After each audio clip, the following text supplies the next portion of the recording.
You are listening to GeekFest Rants on the IC Robots Radio Network. You have located GeekFest Rants, the entertainment podcast for genre geeks like you. Shall we play a game? Covering the world of vintage and current film and television since 2010. Game over, man! Game over! Featuring in-depth conversations on sci-fi, horror, fantasy, comics, toys, and conventions. So say we all! So say we all! And now sit back, relax, and enjoy today's show.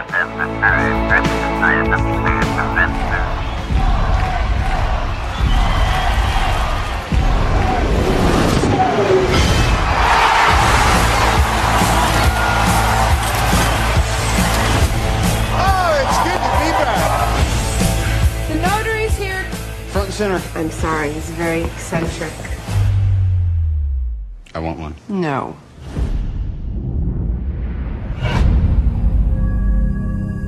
If you can make God bleed, people will cease to believe in him.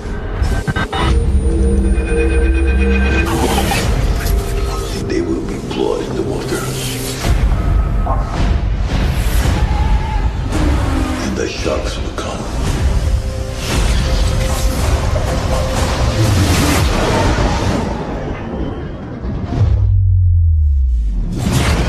All I have to do is sit here and watch as the world will consume you. Our priority is to get the Iron Man weapon turned over to the United States of America. I am Iron Man. The suit and I are one. Contrary to popular belief, I know exactly what I'm doing. What? What I saw you do to Tony Stark on that track, Wow. you need my resources. I want to make Iron Man look like an antique. This whole lone gunslinger act's unnecessary. You don't have to do this alone.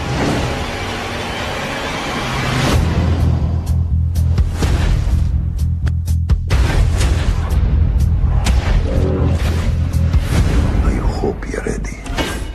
Come on!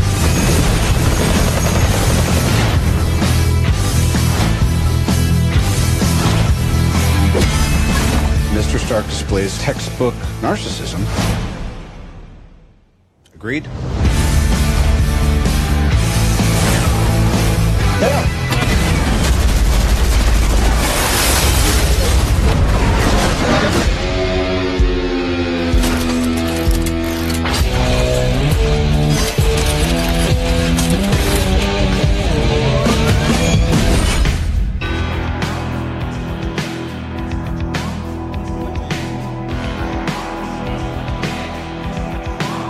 Hi everybody, and welcome once again to GeekFest Rants. My name is Carlos Perron, and today we're going to be talking about music and toys. On the music side, we're going to take a little trip into some of my favorite soundtracks, specifically ones that are done by rock bands, popular rock groups or individuals who not just have a one-song contribution to a film, but an entire soundtrack where they actually contribute the entire soundtrack of just their music. Granted, some of these might also include scores, but as far as at the time, and this most likely being close to the 80s, I would imagine, you would have the option of buying a score or a soundtrack. And the fact that they would select, an individual rock band or an artist, to do the whole thing is something that sometimes, not always, but sometimes works out great. And I'm going to give you my top 5 favorite ones. Then we're going to talk about Star Wars Kenner toys. What else? I know we said we finished the line, and we did finish the line, but I've also hinted at having to come back to this subject because of the fact that we have what I would consider to be misfit toys. Toys that are part of the Star Wars line, not necessarily action figures, even though some of them are, but like creatures or droids. Characters that were not packaged as individual figures, but you can still get them as part of sets or as part of a more expensive packaged item. That, when you really think about it, they kind of are characters in the films, but they're not really treated that way. So let's begin with our top 5 rock artist or group soundtracks.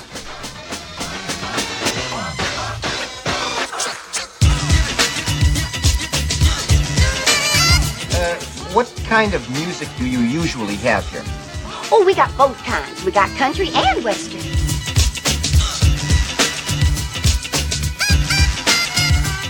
If you don't eat your meat, you can't have any pudding. How can you have any pudding if you don't eat your meat? Do you mind if we dance with your dates? Why, no, not at all. Go right ahead.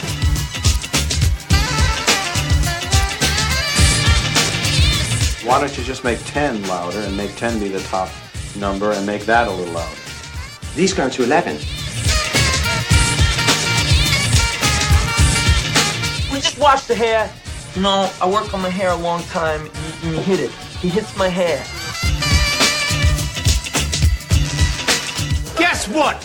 I got a fever, and the only prescription is more cowbell. On today's musical segment, we are going to explore a couple of film soundtracks that were actually done by modern, what would be considered rock bands. Now, this is something that's not unbelievably unusual, but it is different in a way. We've actually many, many times heard rock bands in soundtracks. Films have used modern songs, modern music as part of their soundtrack. But on a few occasions, for artistic reasons, the creators of the film, whether the director or the producers, wanted a specific band, let's say, to actually record all of the music or the majority of the music for a movie. Now, one thing that we have to kind of separate a little bit is the soundtrack from the score. And this is something that when I started collecting soundtracks or scores, is something that started to show up sometimes on these albums that I would buy or multiple albums that I would buy. And that is, the score is generally kind of like a background music, somewhat classical in style, let's say, that permeates a lot of the film. The soundtrack, on the other hand, are pre-recorded songs that are generally known, let's say. They could be originally written for that film, but on the most part, it's music that kind of fits the theme of the movie. So, for example, you take a movie like Platoon that takes place in the 60s, the movie is permeated with songs from the 60s, and that is the soundtrack of the film. On the other hand, the film also has classical music in it, which is different. It's not actually a song, if you will. Now, some albums or some movies combine soundtrack and score on the same record. Now, I'm talking about the 80s here, where you would buy a record. Today, you could say a CD or a download.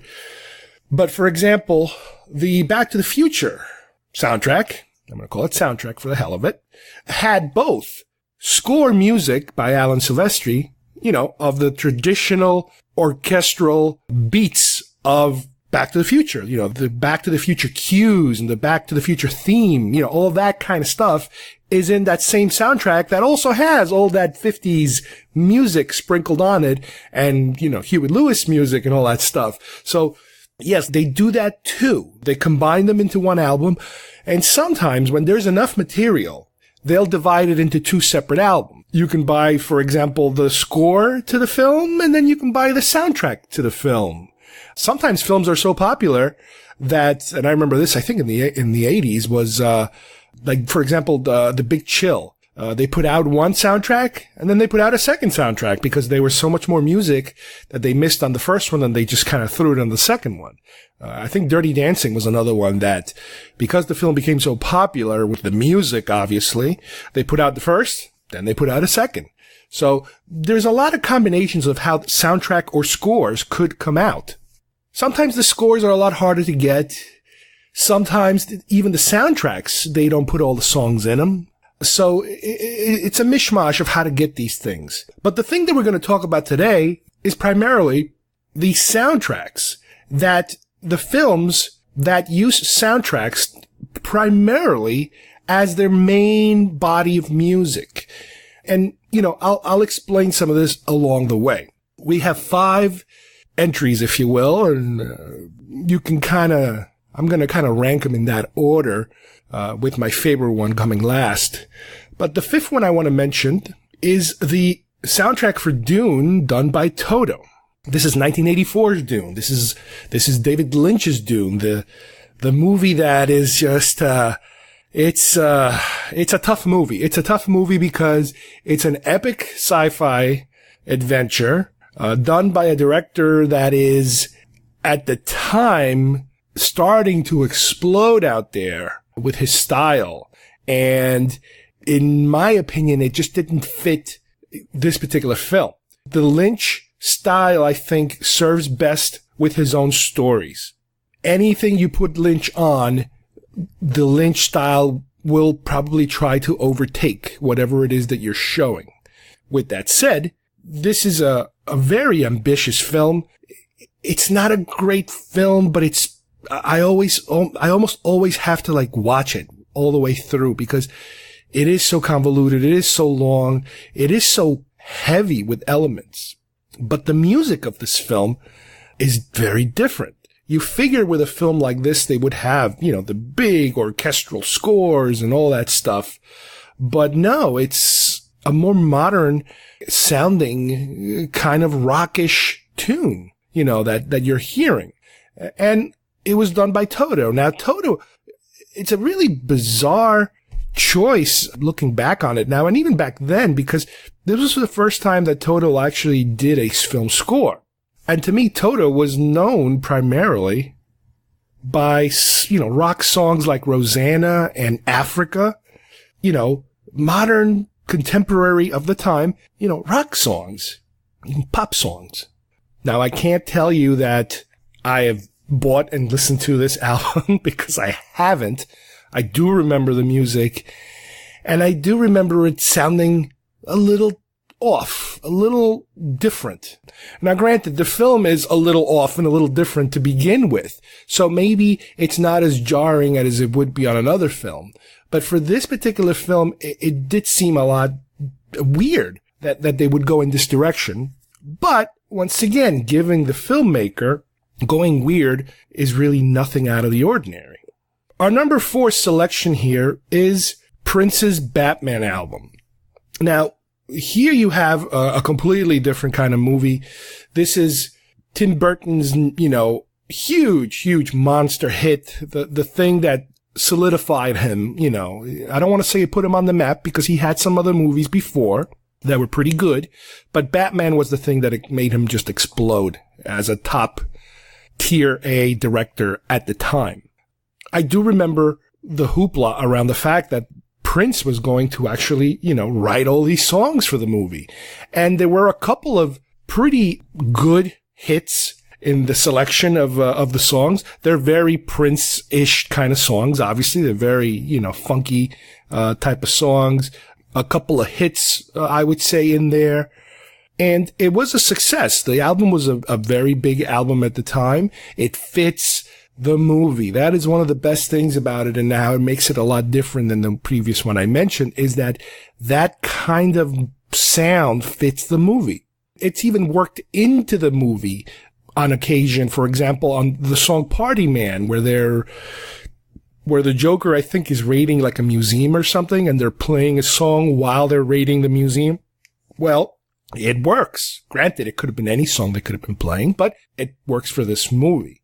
Now, here's a perfect example when, like I mentioned earlier, between the soundtrack and the score. The score was done by Danny Elfman, the longtime Tim Burton, collaborator. He did his music for Pee-wee's Big Adventure and stuff like that, and some other films, afterwards and before. So there was something there with, Danny Elfman. And originally, apparently, the studio wanted Prince. They were pushing hard for Prince, and they also were pushing for Michael Jackson, and they kind of wanted Elfman, to be able to come up with a score that combined both the styles of Michael Jackson and Prince, which this is something that, from what I understand, Danny Elfman was very upset about and just could not, figure it out.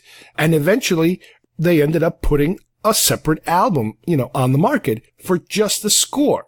Now, the score is fantastic, the Danny Elfman score, but obviously Michael Jackson didn't work on this. It was just Prince, and the Prince side, the modern rock funk side of this soundtrack is fantastic. It works really well, and it fits. Like I said, it fits the style. It doesn't have to be, completely dark gloom and doom all the time, especially for Batman, which you figure is always gloom and doom. That's what you have the Danny Elfman side for. The Danny Elfman side, you have this theme and these beats that are very deep and dark, very, militaristic marching type of, drums and percussion and all that stuff. And you do have that. It's there for you to enjoy certain scenes of the movie. But the overall themes that they're being thrown at you are more modern, more rockish, if you will. And Prince does a great job for it. Our number 3 entry into this would be AC/DC's Iron Man 2 album. This is a modern album where, once again, you separate the score from the soundtrack. Now, the soundtrack, they did a full-blown soundtrack that plays mostly throughout the entirety of the film. And it's AC/DC music. You cannot interpret AC/DC music. You get what you get, and that's what it is. And it fits perfectly for the style of Iron Man. Once you saw Iron Man, the original, Iron Man 2 comes along, you know what you're getting. You're getting a very, a very cocky, rocky, rock beat type of thing. And that's what AC/DC is. The score, like I mentioned, was written completely by a separate person, by a separate composer, John Dabney. But the Iron Man 2 soundtrack itself is top to bottom only AC/DC. Now, AC/DC does have somewhat of a history when it comes to creating a soundtrack, because there's another one that I would kind of interchange, and I could even go as far as saying, let's substitute Iron Man 2 and instead say Maximum Overdrive. And the only reason I don't want to say Maximum Overdrive is because it was such a bad movie. But Maximum Overdrive, for those of you who don't remember, was Stephen King's debut as a film director, which was a completely horrible film that he admits he made about cars coming to life and trucks coming to life and attacking people and that sort of thing, which was a bad movie. Let's just say that off the bat. However, he did get AC/DC to compose the soundtrack, and I think the songs in that soundtrack are some of the best that AC/DC has put out. It ranks amongst the best, AC/DC songs out there. And, I do own the CD. I used to own it as a cassette, I believe. But I do have the CD. And as far as I'm concerned, when, if you're playing an AC/DC mix of songs, that's right there. It is hard rock without being heavy metal. It's AC/DC. You just cannot, it's like a basic food group. You have your Pink Floyd, you have your Stones, you have your AC/DC, and that's it. You have your basic food groups of rock. as far as I can tell. The only reason I don't try to put this movie, I try to not give it as an example too much is because it was such a bad film. Iron Man 2 is a much better film than Maximum Overdrive, at least. But there's one that, the acrobatics, the antics, the whole Tony Stark, personality and his brashness and everything, it's all in AC/DC's music. You can feel it. There's a certain attitude to it that plays really well to his character, to the character. This character he doesn't care. He's going to do what he's going to do. He's one step ahead of everyone. He's the lovable jerk, basically, that kind of thing.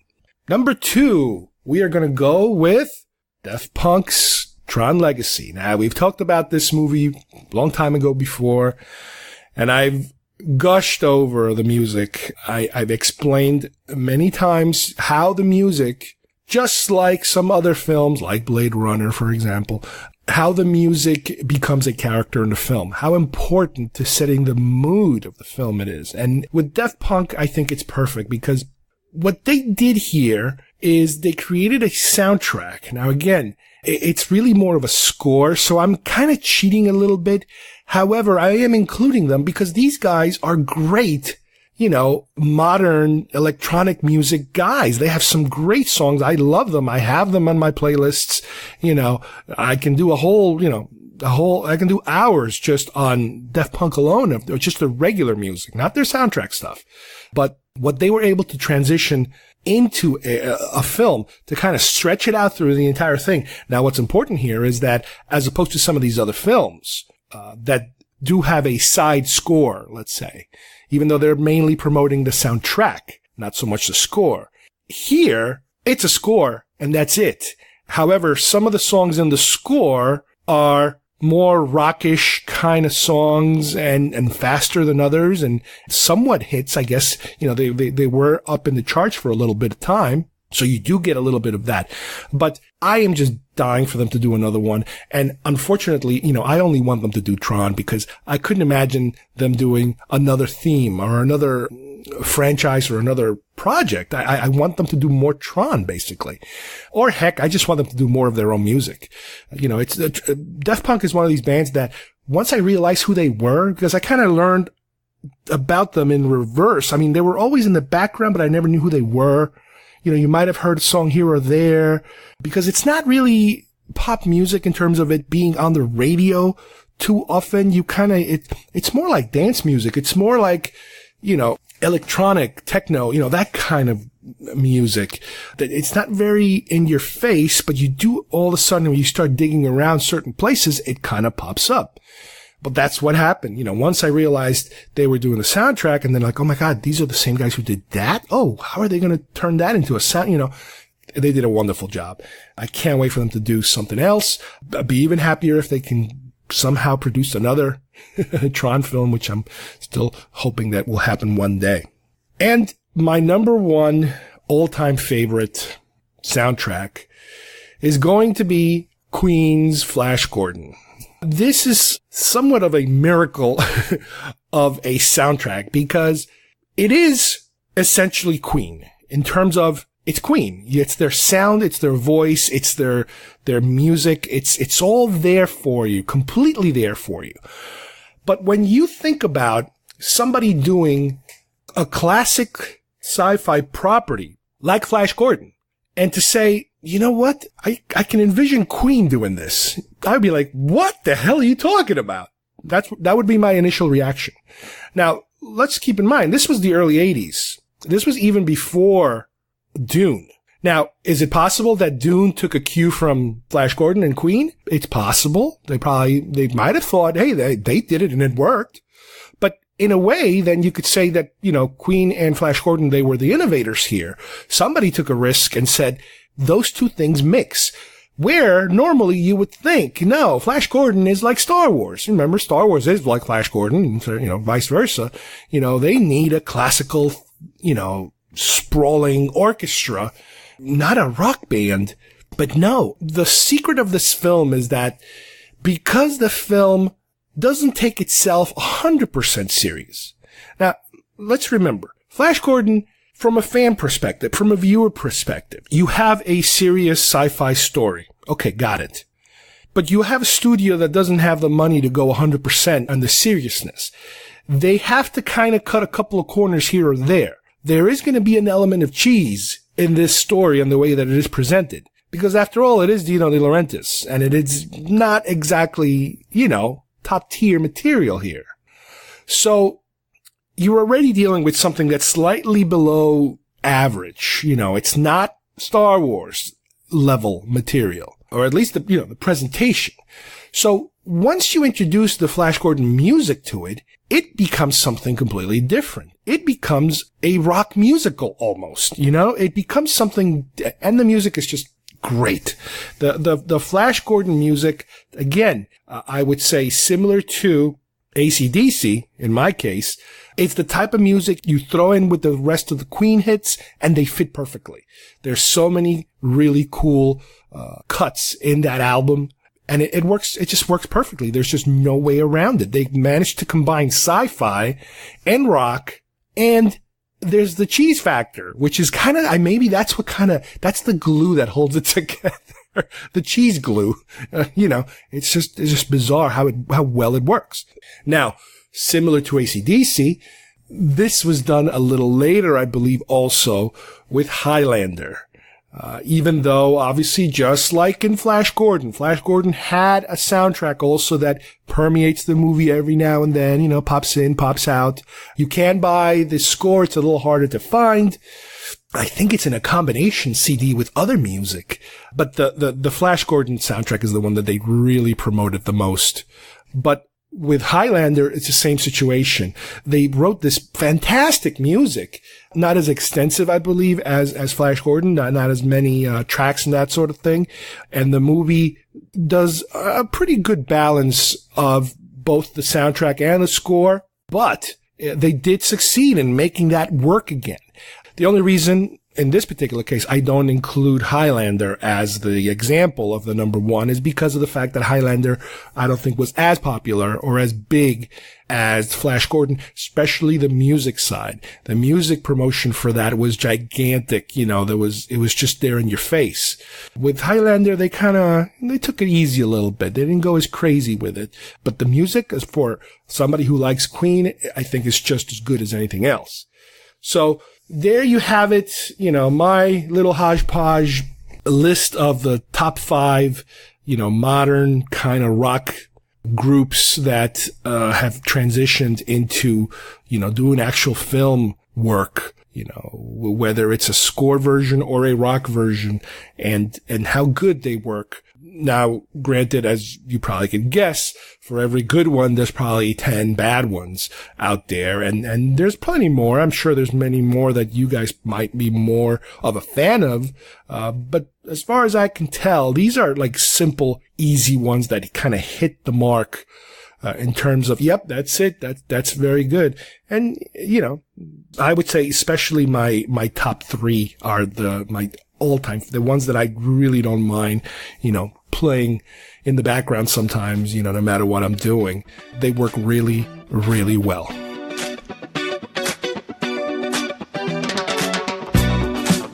You can collect them all. You are a toy! Batteries not included. Get those wonderful toys. Details on specially marked packages at participating stores. Is that the $6 Million Man's boss? It's Oscar Goldman. Why do you have that? That's worth a lot of money. That's much more valuable than Steve Austin. Action figures each sold separately. Hi, I'm Chucky, and I'm your friend to the end. Some assembly required. All your favorite Star Wars heroes and villains. I have 3 of each. 1 to display, 1 to open, and 1 just in case.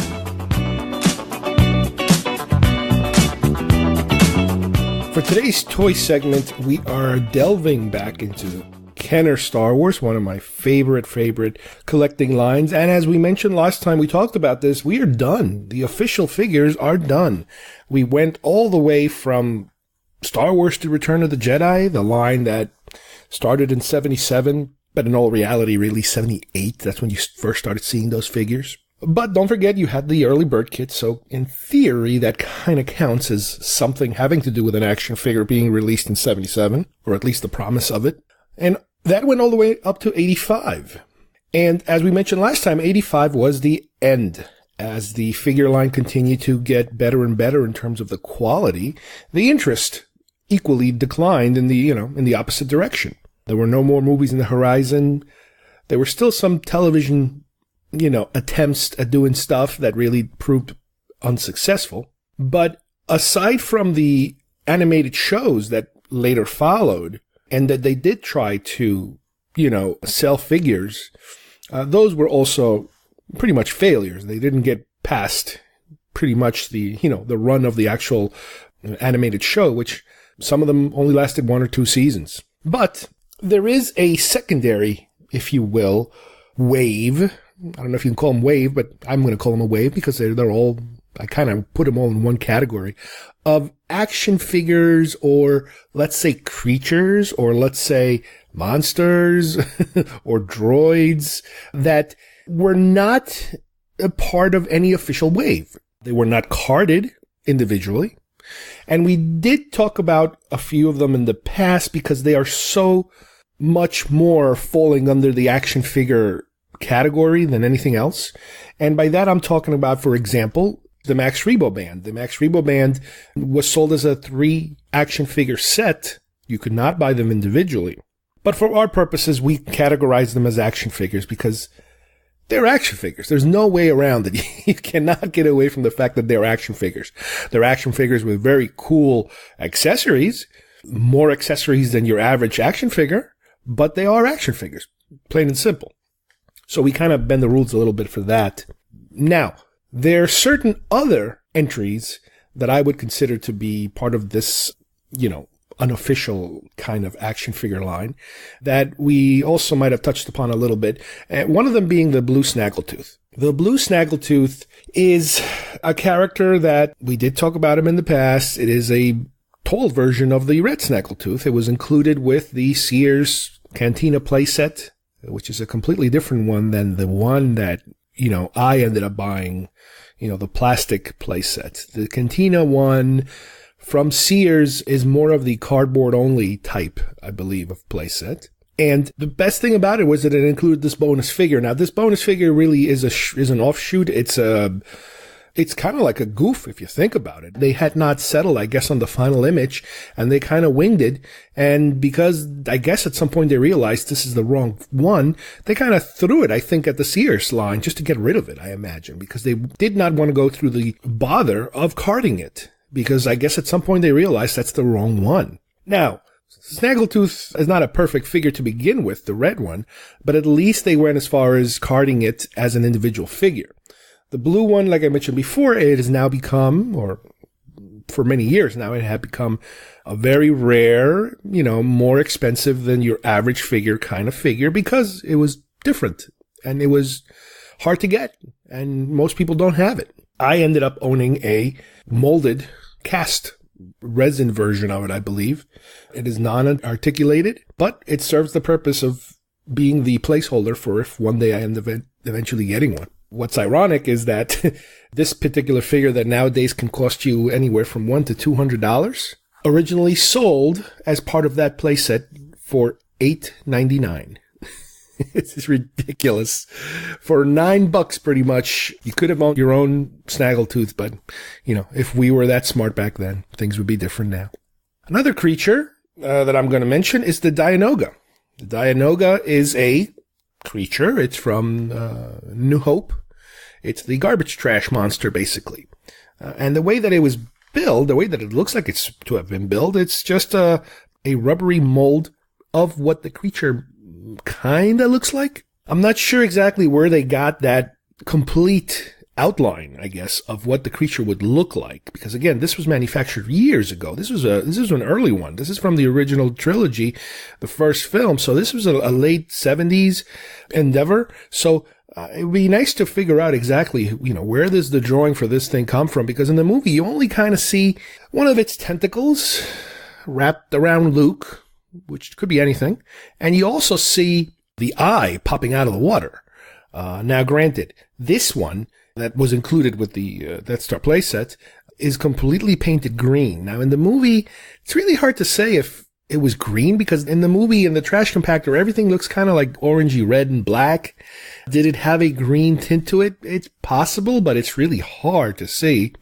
And the only way you can get this particular creature is with the trash compactor, the playset, the Death Star playset. So that's a tough one. And that was also one of the big playsets back then that, one of the most expensive ones. This one would cost you $17.99. Nowadays, you can, if you just want to get the whole playset, that's going to cost you a couple $100, especially if it's, in good shape with all the pieces. But the Dianoga itself, it is possible to find it every now and then. The one I found, I believe I actually bought it from Mexico through eBay from a Mexican seller. He had an extra. I bought it. I think it might have cost me maybe $20, $25 or something like that. But it's a great addition to the line. It's one of these Misfits kind of, figures, that you could just, include. The next one I'm going to talk about is R2-D2. Now, you probably said, what on earth could you possibly do to R2-D2 to make him a misfit? Well, he was sold in, multiple instances. There's a Star Wars, there's an Empire, there's a Jedi version of R2. But for those of you who don't remember, there is a fourth version of R2 that came from Kenner, and that is as part of the Droid Factory set. One of the best things about the Droid Factory set, other than the fact that you got a lot of little parts to build your own droids, is the fact that amongst those parts, they did give you enough parts to build your own R2. And what made him different than all of the other R2s, and even specifically at that time, different than the regular Star Wars R2, is the fact that you can add the third leg into his body so that he is in that, roll around position, that angled roll around position with the third leg in the front, which is something that did not come with the original figure. If you think about it, I think it would have been kind of simple to add a third leg to that original figure, even as an accessory. Granted, droids don't come with guns or anything, but they could have added something that you can then just slide it underneath and click it on, and there you have it. But I don't know if they didn't think of it or they were saving it as something else, as a bonus feature but they eventually did with the Droid Factory. But that is one of the best things about the Droid Factory, is that you have the ability to build your third leg R2, and that's one that I did. And, I remember I owned it for a long time. Just like everything else, I lost it during the moves. And then later on, I was able to purchase a almost complete Droid Factory that at least had all the pieces for the third leg R2-D2. So that's a pretty cool one. That Droid Factory originally would have run you about $11.99. Nowadays, you want to complete, you could be spending close to $100, maybe more, just for the R2-D2 alone. Some people are asking, in the 30s and the 40s, because it is kind of rare to find him, with all the pieces. Next creature up is the Dewback. The Dewback is one of the first of the, I would say, large-sized creatures. There's a number of creatures that we go through during these films. The Dewback is a very good-looking creature in terms of the sculpting. It has your basic articulation, nothing too fancy, legs, arms, that kind of thing. What's unusual about it is the fact that for a creature that got so little airtime, so little screen time during the movie, that they decided to create a toy out of it. And in the toy, you can position the Stormtrooper right on its back. And the way it works for these is that because of Star Wars figures don't have any kind of knee articulation, most creatures that you ride on, the way they do it is the figure slides into its back, and then you have this simulated look of the legs being on the saddle. So that's kind of how they do it. It's not a perfect, how should we say, it's not a perfect sculpt. It is simulated. In other words, in the movie, theoretically, you do see the full leg of whoever happens to be on top of those creatures there. You do see a white leg. But here, the way that the saddle is constructed, it's kind of bulky. So you can kind of say to yourself, all right, well, the reason it's bulky and furry is because inside that bulky fur is where the leg is hiding. Yeah, okay, fine, we'll go with that. That's kind of how it works. It's like, yeah, you have to kind of suspend belief a little bit, when it comes to some of these features that are at the time not able to manufacture. The other thing is that you could also wiggle the tail, and at the same time the head moves. So there was some interaction between the head and tail. Again, this is an unusual creature to put out because they had so little screen time that, you blink and you miss it, especially in the original version. With the special editions, they added more CGI scenes of the Dewbacks, in motion and that sort of thing. But here, it's an unusual choice. And initially, I never owned the Dewback. I guess it just didn't interest me. It was again, it was on for so little that it just didn't interest me. The Dewback, if you got it back then, would set you back $10.99. Not bad. Not bad for a big giant green lizard. Up next, we have the Tauntaun. Now, the Tauntaun is an interesting one. The Tauntaun was released twice. Once as a regular Tauntaun, let's say. It would have the same feature as the Dewback in terms of the figure goes into its back, slides into a little trap door, slides into the body, and you have those simulated legs outside. The second time they released it, they also added I guess they call it the split belly or the open belly Tauntaun, and basically that is a flap they added to the middle of the belly of the creature so that you can do your, Luke being shoved into the Tauntaun scene, which is kind of weird for a little kid, but it's part of the movie.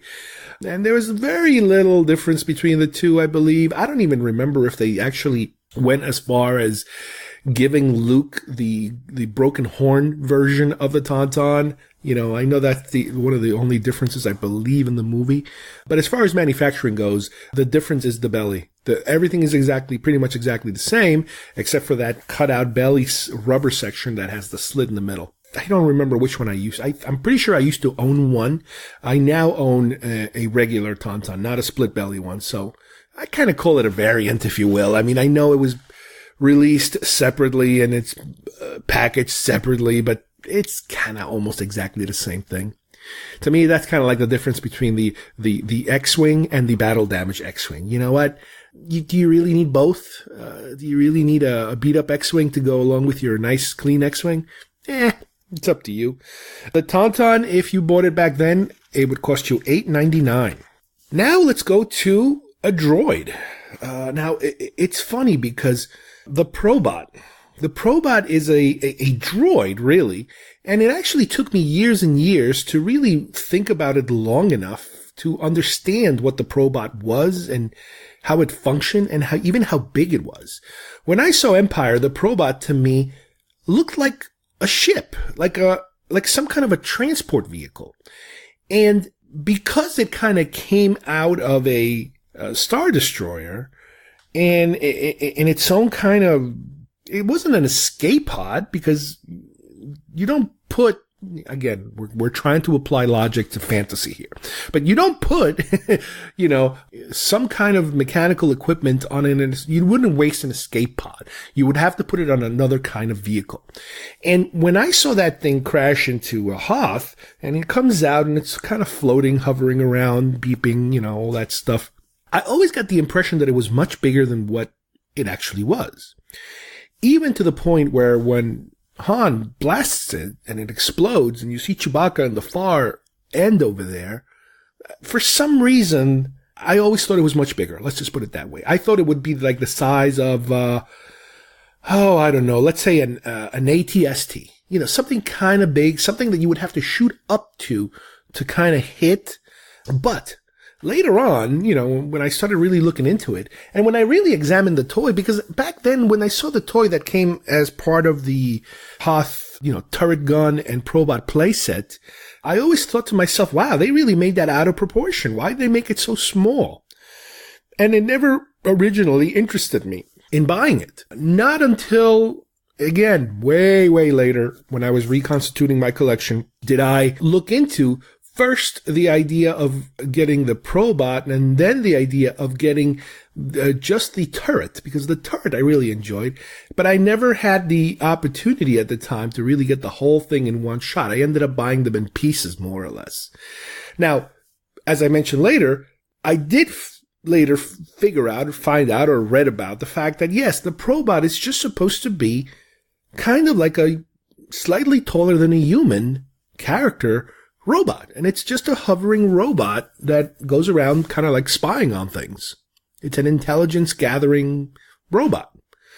Even later in some of the animated shows, I don't know if it was Clone Wars or Rebels or whatever, you do see some of them floating around. And I think even in Rogue One, there's a small cameo of a Probot floating around, I think Jeddah or something.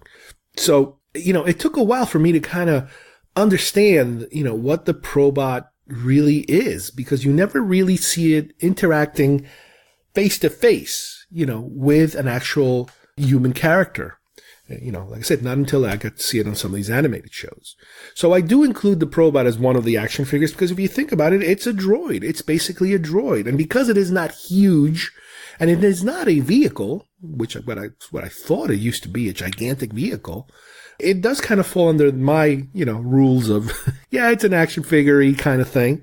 The playset itself would run you $10.99 if you wanted it back then. Han Solo and Carbonite. Okay. Han Solo and Carbonite, you have two options. The best option is probably the one that came in the last 17 wave, the one that comes with a Han Solo figure and the separate Carbonite block that you can actually attach Solo through it. It has this slightly clear front so you can see his face, and then you can just remove it and whatever. And it is pretty accurate size-wise because it's bigger than the figure. That's the one that I still do not own the carbon block. I own the figure, but I do not own the carbon block. But before that, the only way that Star Wars fans, especially toy collectors, could have their version of Han Solo is through the Slave One purchase. Keep in mind, like I said, the last 17 were the last wave. Didn't come out till, 84, 85, something like that. And all these other years, you're playing with your figures and you have no representation of Han Solo in the carbon block. However, if you bought the Slave One ship, it came with I don't want to call it bonus, but it was a nice little included molded black version of Han in carbonite. Now, this wasn't a solid block of plastic. It was a molded top, basically, it almost looked like a mold. You could actually, you would hold it like a mold. If you turned it upside down, it would be hollow. But in the face of it, you had that very black plastic version of Han Solo, looking up in agony. Now, the proportions were not right. They were slightly smaller. Not sure why. Could be because this way it would fit easier into the Slave One ship. You got to remember that most of these ships would always be smaller than what they're supposed to be. And this is a conversation that I've been having for years with my friends and especially with James about proportions, because the decision was made that they did not want to make large figures. In other words, they didn't want to start off, let me put it this way, they didn't want to start off their main, bread and butter wave of figures being, like a foot-long figure or even a 6-inch figure, what was traditional, Miko lines or Mattel or whatever happens to be, like the G.I. Joe size, let's say, even those 1-foot figures. They didn't want to go in that route because they realized that if they go in that route, in order to create a ship or a vehicle or a playset for that matter, for something of that size, it would be enormous. And the price would be just impossible. People would not pay that kind of money. Back in 77. If you have a foot-long figure, you're going to need you're going to need an X-Wing that is like, I don't know what, like 4 feet long, 5 feet long, 6 feet long. It would be huge. So by doing the 3 3/4 inch action figures, the ratio then is diminished for their vehicles. Now, with that said, keep in mind that the vehicles are still slightly smaller than what they should be. If you look at an action figure and a vehicle, and you look at a picture of Luke, let's say, and whatever vehicle, an X-Wing, the X-Wing is way, way bigger in proportion to the figure than the toys are. So the toys are a close comparison. So that brings us back to the Slave One Han Solo issue. The Slave One Han Solo proportions, I believe that's one of the reasons they made him smaller, is because, first of all, the proportions are way off. And second of all, for you to be able to fit him through that back door, the door would only be so wide, the entry point. So that's part of the reason why I think they did it that way. They could have gone the other direction, but again, it would have been more difficult to fit him inside the ship, and it would have made the ship look even more out of proportion, I believe, if they would have tried to stuff that into it. I believe that the little molded carbonite block also had a couple of stickers on the side to simulate the lights. I don't remember if I have those. I still own mine, my original carbonite Han, and I always had it, and I've always used it as my version, as far as displays goes, of that thing. But obviously I am still looking to this day for an original 84-85 carbonite block. If you wanted the Slave One back then, it would cost you $16.99. Nowadays, if you just want that block, heck, if you want the block and the Han, you could spend probably $100, trying to find that. Another creature from Empire, the Wampa. Now, the Wampa is definitely a creature I had. I bought it because it was a good-looking creature. It was interesting because, similar to the Probot dilemma, the Wampa is a creature that you really don't get a good look at initially when you saw the movie. You do see its face in the beginning when he attacks Luke for just like a second. But obviously with the special edition, you got to see a lot more of it, without the arm and everything. But it was a cool creature to have. It was a nice sized creature. The color, that ivory kind of white color was really cool back then. It kind of went with all of the snowish gear that you had. And it works. It's a creature. Granted, it's big. It's a little bulky. There's not a lot you can do with it. The arms kind of have a, I guess like a rubbery band type of device inside where you can kind of position them in certain ways. No head articulation. A little difficult to keep it standing because the legs are like the feet are kind of in a moving position. So it could be a little wobbly at times, but it does, qualify as a creature. It interacts with Luke in a very dramatic way. The Wampa would cost you $8.99. All right. It's Jabba's turn now. Here's a creature, or a set at least, that definitely is a character. Jabba is a character, and the Jabba playset comes with Jabba, his supporting base type of altar, if you will, and Salacious Crumb, which is a bonus little creature that comes, with the Jabba set. Again, these are characters that you could not buy in any other manner. They were not individually carded. They came in a set. And this was a pretty elaborate little set. This was a cool one. I did used to own this one. You would have Jabba, which kind of similar to the Dewback. If you moved the head back and forth, I believe it would also activate the tail moving back and forth. It also had the two individual arms. The dais, the altar, was actually a combination of altar, and you could kind of use it as that trapdoor thing that's under the altar, even though it works completely reverse. I remember in the commercial, it was like, oh no, look out, it's a trap, and the doors open up and Luke falls in, but it's like, yeah, but that's not how it works. The doors open up instead of opening down, and the doors are in front of the altar as opposed to on top of the altar. But who cares? It works. It's for kids. It's a toy. Relax. On the side of the altar, you also have like a leaning type of armrest area with the hookah pipe and the big glass bowl that he's like smoking or drinking or whatever. At the edges of the altar, you have a slave dancer's chain, mock-up chain that goes around the neck of the individual, which is more really, when you think about it, for a Leia figure that was never produced. Then on the edges of the altar, you also have these little knobs which kind of you can turn to simulate, the opening doors once you remove Jabba from the altar. And you have a molded plastic Salacious Crumb that really does not have any articulation. It is not the best detailed thing in the world. And it is in a sitting position constantly, right at the edge. You can put him anywhere, but he's always in that sitting position. And it works, for that particular thing, it works. It does. You could imagine, yes, there's no way you could have sold this character by himself. It would have been way too flimsy, to be able to sell it. But as a set, this would cost you $12.99. And it works pretty well. The proportions are kind of okay. I still think Jabba could have been a little bigger. Similar situation as the ships. I think they purposely went down a little bit in size, just a little bit. But it's pretty damn good. Next creature is the Rancor. Now, this is probably the biggest of all the creatures that has been, sold for Star Wars. The Rancor I never owned originally. I never really was interested in the Rancor. I bought it years later, and I like to have him positioned holding on one hand a Luke, and on the other hand, he's about to eat a Gamorrean guard, just like in the movie. The Rancor has many points of articulation, including not only the arms and the legs, but the wrists. Some of I'm not sure if one or two of the hands, you can actually twist the wrist. This way you can actually do that whole Gamorrean guard, holding in one hand, putting him in his mouth. The mouth is articulated, with a spring, so it kind of opens and shuts.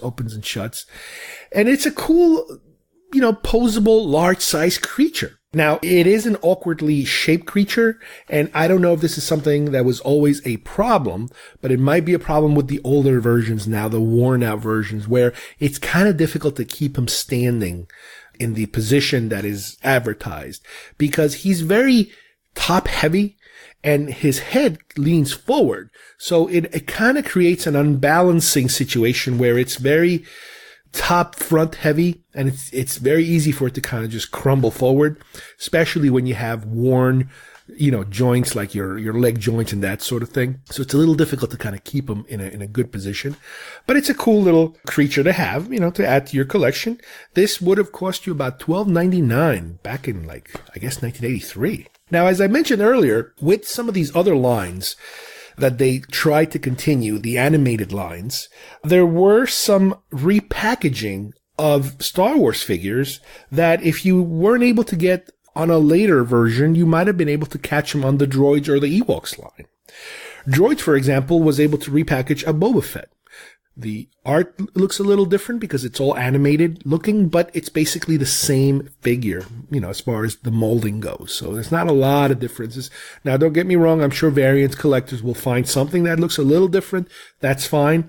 But for the most part, we're dealing with the same mold. Same thing with the A-Wing pilot that we mentioned on a previous episode. As part of the last 17, the A-Wing pilot could also came with the A-Wing, if you bought that particular ship as part of the Droids line. And they also had a version under Droids of R2-D2 and C-3PO. Now, these are really different looking ones. And that's an area that I really try to avoid going into because, once you start down that rabbit hole, you're in a dangerous place, as far as I'm concerned. The Droids version of R2 and C-3PO, they look different. They're painted differently. The R2 has a different, sticker around him because they wanted to make them more animated looking. C-3PO doesn't have the golden chromy shine to him. He's more of a dull painted gold. So again, they're trying to simulate the animated look of it. So they went in a completely different direction. And those are, they're a little hard to find, it is one of these offshoots, that are a little more difficult. And same thing with the Ewoks. The Ewoks, even though they did recreate some of the same characters, very few of them, like Wicket, for example, I forget some other ones, they did have a lot of original characters. But with the Ewoks, because they were going with an animated look, their molding is completely different. They look like, little kiddie toys. I know I'm talking about action figures and I'm trying to make the Ewoks sound like they're toys. They're all toys. I know that. I'm just saying they look much more unrealistic, let's put it that way, than the Return of the Jedi counterparts. So again, just like those droid figures, if you go down the Ewok, rabbit hole, you're on your own on that one.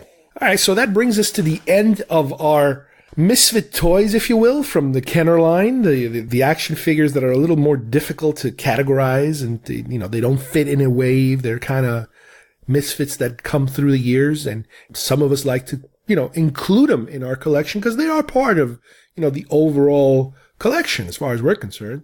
We're going to have one more, believe it or not. I know I told you that this was going to be our last one last time, but we are going to have one more because we do have the time to do one more show and about Kenner. And this is the show that's going to deal with some of the things that were never produced, that were almost produced, including a legendary 85-86 wave of action figures, a post-film series of figures that would have had included completely new, what today would be considered EU characters, and some classic ones that, just like Power of the Force, would have kept the traditional collector going with some characters that were never built in the past, including ships, vehicles, you name it, a whole bunch of stuff.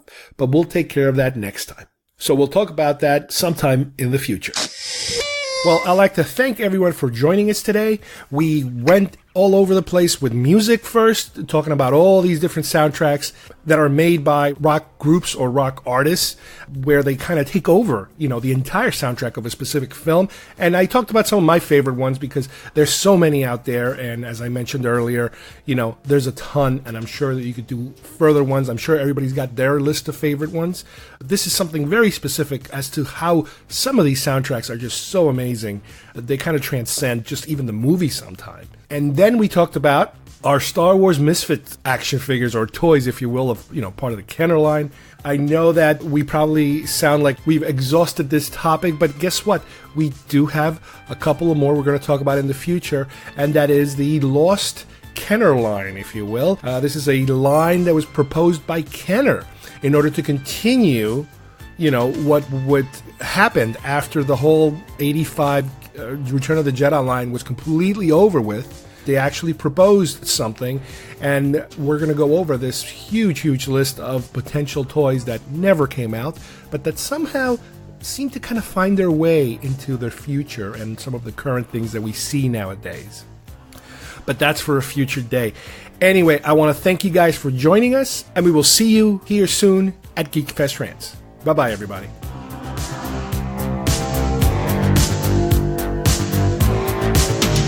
Now from Kenner's Star Wars collection, it's the Patrol Dewback action figures sold separately. Let's find the droids, Dewback. Hi, R2. You can imagine you're a stormtrooper on the Patrol Dewback, searching for R2-D2 and C-3PO. Look both ways, Dewback. By moving his tail, you can make Dewback's head turn left and right. You can move his legs, too. He found us. Good work, Dewback. The new Star Wars Patrol Dewback from the Star Wars collection. Action figures each sold separately by Kenner.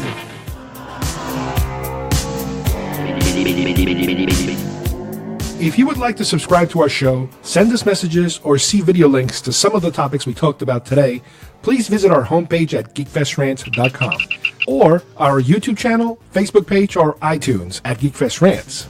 I don't know what we're yelling about! GeekFest Rants is produced by Carlos Perón, copyright 2018.